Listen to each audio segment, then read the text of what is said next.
What's good, YouTube? And welcome to the house.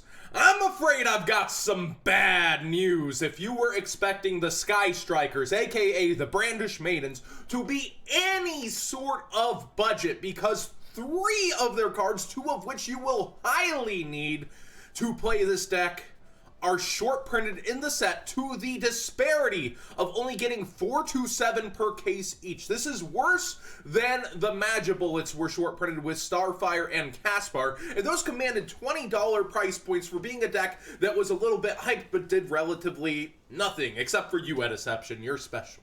You're special, Ediception. You got there.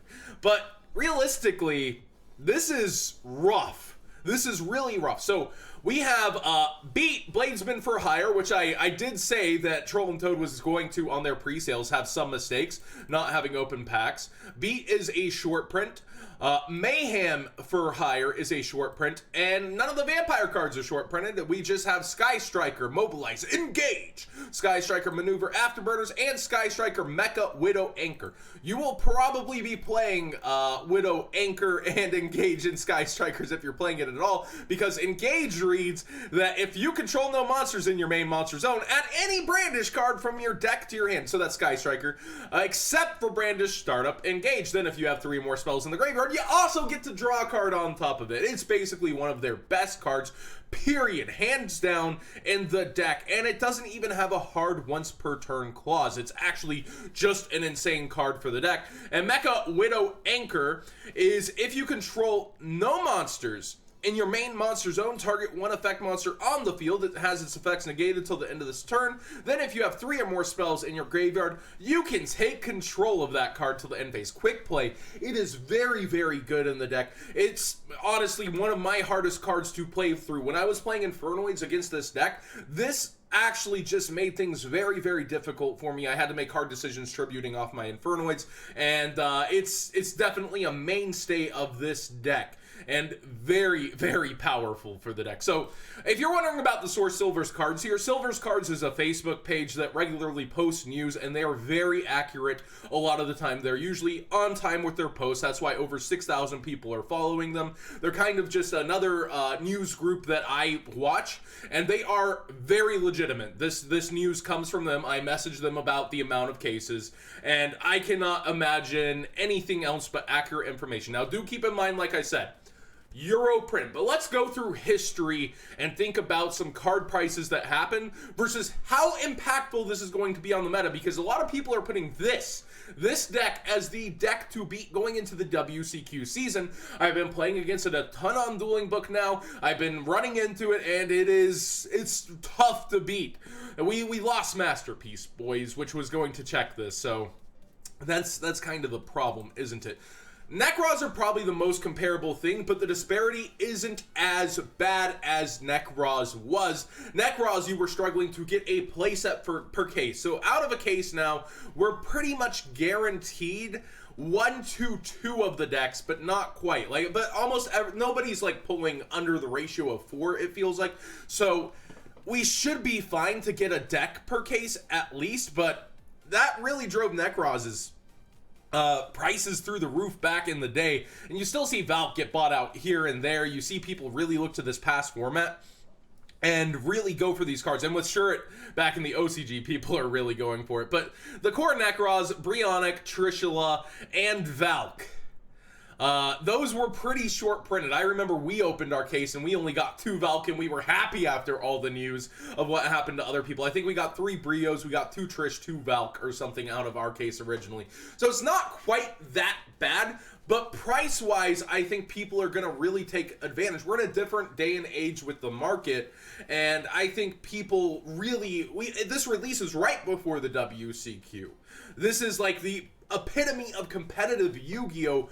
Coming out to its culmination, and then the 200th is on the horizon as well, with no reprints of these in sight, being such a new set, and the 200th on the line.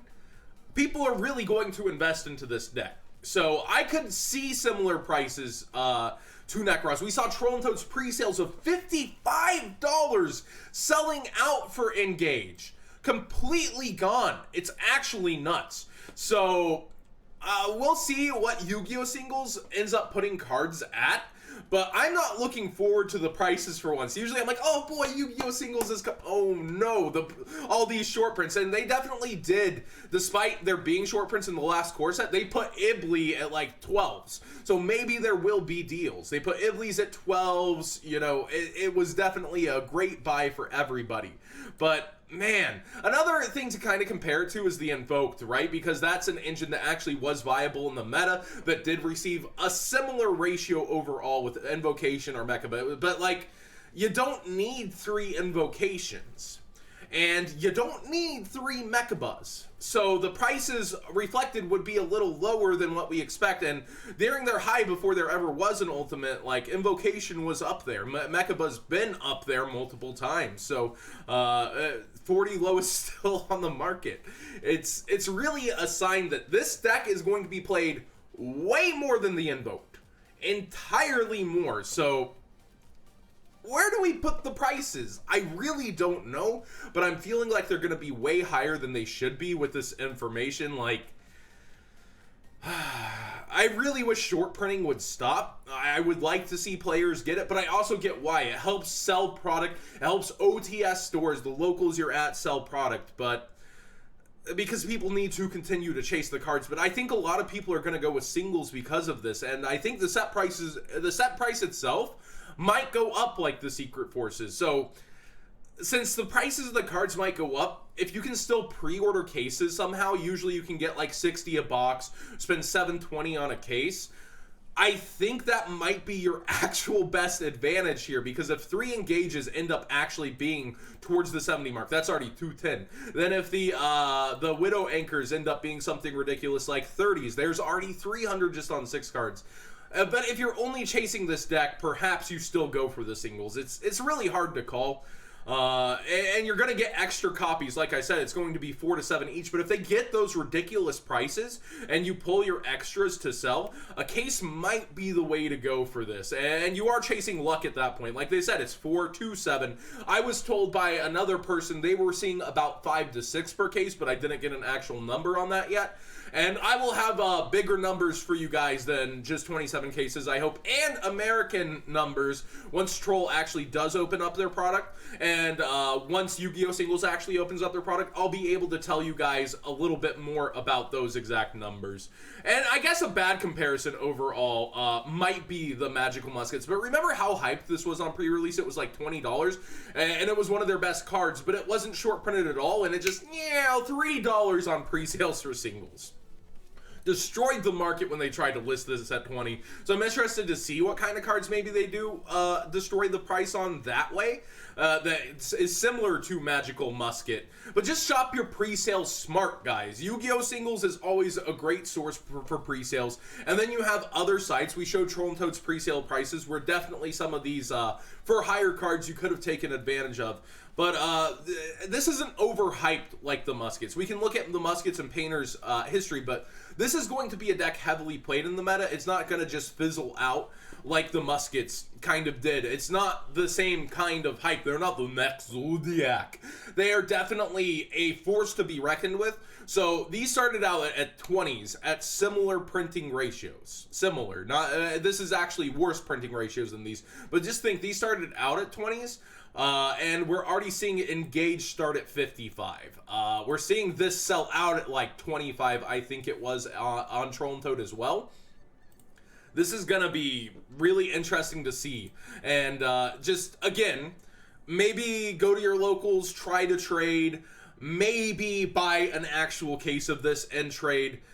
It really depends on your budget, and I know a lot of you guys actually aren't interested in this deck. Some of you guys are actually looking at the Vampires and the For Hires. So much of this product is going to be opened if you're looking for the other stuff. Maybe if you're playing For Hire, you just want to go for these 2 cards right now and get the rest of the deck, because remember the Secret Forces? Manjus were like 50 cents to $1. Armageddon Knights, 50 cents. Royal Decrees, 50 cents. And they went up over time, but initially so much of the Secret Forces was opened up, the prices of everything else besides the chases of the Necroz cards plummeted. And also cards like Sherd on Sneak Peek were like $5, but we've already seen Troll put relatively good prices for things like the extra deck monsters at like $2.50, $3. So it's not being juiced currently, and I think so much is going to get open. Everything besides the chase cards are likely to slowly go down, except maybe other core secret rares of the Sky Strikers. We'll really have to see what prices they're originally listed at and then follow them. But this I don't know about Afterburners, but Widow Anchor and Engage are going to basically be Brio and Valk if we're comparing. That's my opinion. But tell me yours. Do you think this deck is the next Nekroz in a sense, or is it a little overhyped? I think it definitely will have that same kind of impact. You're going to see it. Why I had the Nightmares up, you're going to see it mix with the Nightmares a lot. People aren't even having to play the core monster to summon from the extra deck. So good luck, have fun at the WCQ, boys.